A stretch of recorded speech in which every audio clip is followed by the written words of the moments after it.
My girlfriend admitted she cheated. I needed a real man. She smirked. My friends took her side. I just smiled, took my keys and left. This morning, my phone blew up with 32 missed calls. Looking back, I should have seen it coming. The signs were there, scattered like breadcrumbs through the last few months of our relationship. But when you've been with someone for 3 years, you tend to give them the benefit of the doubt. At least, that's what I kept telling myself. It started with small things. Allison began working late more often, which wasn't unusual during busy seasons. But then came the new perfume I didn't recognize, clothes I'd never seen before appearing in our closet, and her phone suddenly becoming this sacred object that was never more than an arm's length away. I'm not the jealous type. Never have been. But something felt off. The way she'd pull away when I tried to hug her from behind while she was texting. How she'd step out to take calls, claiming they were work-related. The constant girls' nights with people whose names I'd never heard before. Last Tuesday, I was folding laundry when her phone lit up on the coffee table. A message preview from someone named Jay popped up. Miss you already. Last night was... The rest was cut off, but my stomach dropped. I didn't want to be that guy who snoops through his girlfriend's phone, but the universe seemed to be screaming at me to wake up. When she got home that night, I decided to be direct. She was in the kitchen, making herself a smoothie like nothing was wrong. The sound of the blender filled our apartment as I leaned against the doorframe, watching her. Who's Jay? I asked when she finally turned it off. The change in her posture was instant. Her shoulders tensed, but then she did something I wasn't expecting. She smiled. Not her usual warm smile, but something cold and almost triumphant. Wondering when you'd finally catch on, Michael, she said, taking a sip from her glass. Jay's my boss. And yes, I've been sleeping with him for the past 2 months. The casual way she said it felt like a slap. No guilt, no shame, just pride? I needed a real man, she continued smirking. Someone who knows what he wants and goes for it. Not someone who spends his weekends playing video games with Jacob and watching stupid movies. I stood there, processing her words. 3 years together, and this was how she really saw me. Through the shock, I felt something else rising. Not anger, but a strange sense of clarity. Does Chloe know? I asked, thinking of our mutual friend who'd introduced us. Oh, she's known for weeks. Allison laughed. Most of our friends know. They understand. Jay can actually provide a future. Not just dreams and excuses. That hit harder than the cheating admission. These people we'd shared birthdays, holidays, and countless dinners with, they'd all been watching this happen, probably laughing behind my back. I pulled out my phone and opened my group chat with Jacob and Chloe. Is this true? You all knew? Jacob's response came quickly. Bro, you're great, but Allison deserves someone more established. Don't take it personally. Chloe chimed in. We didn't want to hurt you, but maybe this is the wake-up call you need. I looked up from my phone to find Allison watching me, that same smirk still playing on her lips. She was waiting for the explosion, the drama, the scene she could tell everyone about later. Poor immature Michael losing his cool. Instead I smiled. A real genuine smile that seemed to catch her off guard. Without a word I walked to our bedroom, pulled out my go bag, always kept one packed for weekend trips, grabbed my laptop, and my keys. When I passed through the kitchen again, Allison was staring, her smirk faltering slightly. Where are you going? She demanded. Out, I replied simply. And Allison, keep the apartment. I'm sure Jay can help with the rent. I heard her start to say something as I closed the door behind me, but I didn't stop to listen. My phone was already buzzing with messages, probably from our so-called friends trying to explain themselves. As I drove away, I turned my phone off and felt something I didn't expect. Relief. Sometimes losing everything shows you exactly what you never had in the first place. I had no idea where I was going, but for the first time in months I felt like I was heading in the right direction. Update. First, thanks for all the support on my last post. Never expected it to blow up like that. A lot has happened in the past week, and honestly, I'm still processing everything. I've been staying at this small motel on the outskirts of town. Not the most glamorous place, but it's clean, and the owner, an older guy who introduced himself as Pete, seems decent. He even knocked $20 off the weekly rate when he heard my story. Turned my phone back on after 2 days of silence. 32 missed calls, 47 text messages. Most from Allison, some from Jacob and Chloe, and a few from numbers I didn't recognize. But what really caught my attention was the notification storm from social media. Allison had been busy.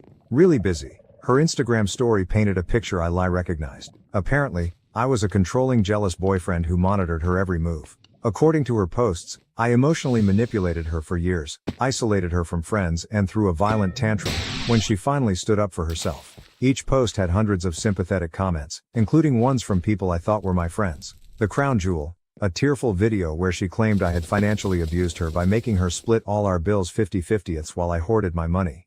Rich, considering she earned more than me and insisted on that arrangement herself. Then came the text from Gemma, a co-worker I've known for years. "Hey, you might want to check your email. Something's going around the office about you." Sure enough, there was a company-wide email about creating a safe workplace environment, with a thinly veiled reference to recent concerning behaviors from certain employees. No names mentioned, but the timing wasn't subtle.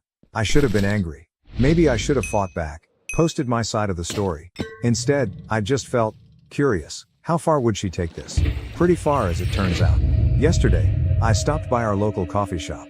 The one place I figured would be safe since Allison hated their coffee. Wrong. The barista, who'd always been friendly, gave me this look like I was something stuck to her shoe. Later found out Allison had become a regular there, sharing her survival story with anyone who'd listen. But here's where it gets interesting. While picking up some clothes from storage, I ran into Juliana, Allison's supposed best friend. She looked nervous, glancing around like she was afraid of being seen talking to me. "You need to be careful," she whispered. "Jay isn't just her boss, his wife, she's connected. Like, really connected. And Allison's been telling her you're unstable, dangerous even." "Why are you telling me this?" Juliana's eyes darted around again. "Because this isn't the first time. Before you, there was another guy at work. Allison and Jay, they did the same thing to him. He ended up leaving town. That conversation changed everything. I spent the night digging, legal records, social media, anything I could find. Turns out the previous guy existed. Mark something, disappeared completely from social media around the time Allison started at the company. This morning, I got a call from our landlord. Allison tried to remove my name from the lease, claiming I'd abandoned the property. When that didn't work, she told him I'd been threatening her. He called to warn me. Turned out his sister went through something similar years ago. But here's the real kicker. While all this was happening, I got a message request on Instagram from an account I didn't recognize. The profile picture was of a woman in her 40s, elegant, wearing expensive jewelry. The message was simple. "I believe we need to talk about my husband and your girlfriend. Coffee tomorrow?" It was signed Mrs. J. "I'm meeting her in an hour."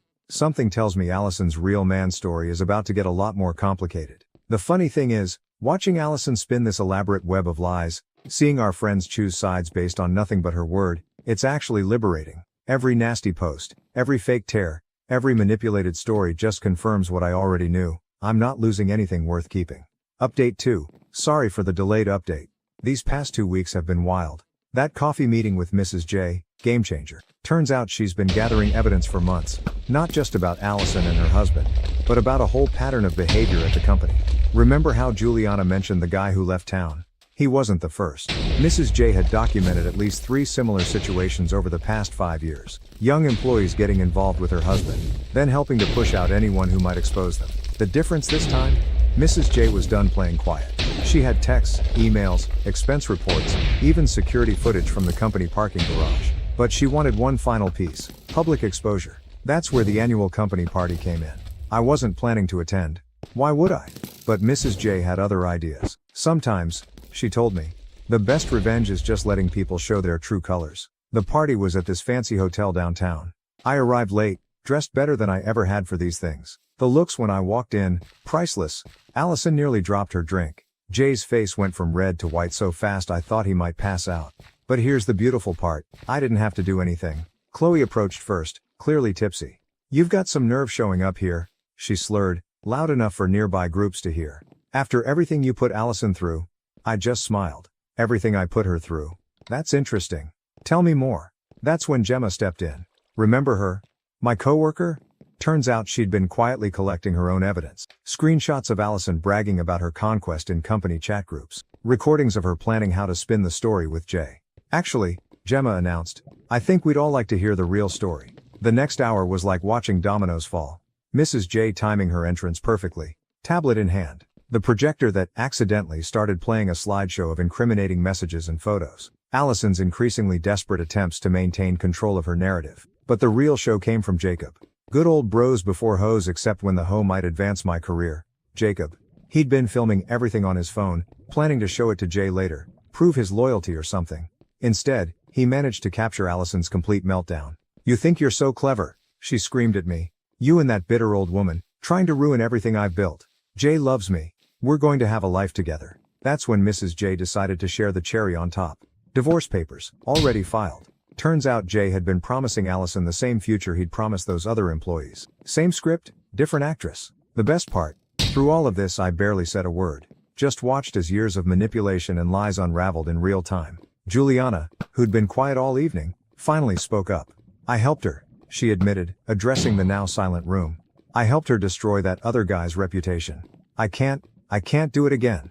By midnight, the party was effectively over. Allison had stormed out, mascara streaking down her face. Jay was locked in his office with HR. And those friends who'd been so quick to believe her stories, they couldn't look me in the eye.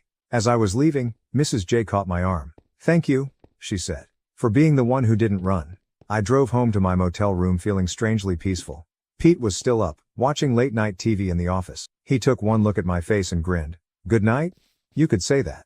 This morning, my phone's been blowing up again. Different tone this time. Apologies, explanations, people claiming they never really believed Allison's stories. Even got a message from Mark, the guy who left town. Apparently, he's been following everything through mutual connections. Sometimes karma doesn't need our help, it just needs an audience. Final update. Well, this is it. The final chapter of this saga, and trust me, it's been a hell of a ride. You might want to grab some popcorn for this one. First off, the aftermath of the company party hit harder than anyone expected. Within 48 hours, both Jay and Allison were asked to resign. But that was just the beginning. Remember those documents Mrs. J had collected? Turns out there was more. Much more. Every expense report Jay had falsified to cover his business dinners with Allison. Every email where they plotted against other employees. Every manipulated performance review. She handed it all to the board of directors. The company's legal team moved fast. Really fast. They were less concerned about the affairs and more worried about the pattern of workplace harassment and financial misconduct. Both Jay and Allison are now facing civil lawsuits. But here's where it gets interesting. Remember Mark, the guy who left town? He came back. And he brought receipts, literal and figurative. Turns out he'd documented everything before he left, including the smear campaign Allison and Jay ran against him. He just hadn't known what to do with it all. Until now. Mrs. J introduced him to her lawyer. 3 days later, he filed his own lawsuit. Then something beautiful happened. Other former employees started coming forward, each with their own stories, their own evidence. What started as one scandal quickly became an avalanche. Allison tried to get ahead of it. She posted a tearful video claiming she was the real victim, manipulated by Jay and now being persecuted. That's when Juliana finally grew a spine. She posted the screenshots of their private chats, the ones where Allison bragged about her conquests and planned how to destroy people's reputation. The ones where she mocked her victims. Last week, Allison showed up at my motel. Pete, the owner, called me at work. That girl you told me about. She's making a scene in the parking lot. I took my time driving back. Found her sitting on the hood of my car, mascara streaked, clutching a manila envelope. I have dirt on everyone, she said, trying to sound threatening despite her shaking voice. If you don't help me stop this, I'll release it all. I just laughed. Go ahead, burn every bridge you have left. See how that works out. She threw the envelope at me. Inside were photos, screenshots, private messages, ammunition she'd collected over years of manipulating people. Her insurance policy. I took pictures of every single page while she watched, then handed it back to her. Release whatever you want. But first, look at where your previous schemes got you. The thing about people like Allison. They can't stand when their weapons are turned against them. She tore up the envelope right there in the parking lot, screaming about how we'd all regret this. That tantrum? Someone recorded it. It was all over social media within hours. The final blow came yesterday. Mrs. J's divorce was finalized, and guess what? She got everything. The house, the cars, most of their assets. Jay's golden parachute from the company. Gone to pay legal fees. His reputation. Destroyed. His future career prospects? Let's just say Google is not his friend anymore. As for Allison, last I heard, she's moving back in with her parents in another state. Her social media's gone dark. Those friends who sided with her, they're dealing with their own fallout. Turns out backing the wrong horse has consequences. Jacob tried to apologize yesterday. Sent this long message about how he should have been a better friend. I just replied with a screenshot of his old messages supporting Allison. He blocked me. Coward. Chloe's doing damage control too. She's worried those screenshots Allison kept might affect her own career. I almost feel bad. Almost. Me? I just signed a lease on a new apartment. Got a promotion at work. Funny how removing toxic people improves everything. And yeah, I'm seeing someone new. Taking it slow. Doing it right. The best revenge isn't plotting or scheming. It's living well and letting people destroy themselves. But I won't lie, watching it all burn has been pretty satisfying. This will be my last update. Thanks for coming along for the ride, Reddit. Remember, karma doesn't need your help. Sometimes you just need to step back and let people show their true colors.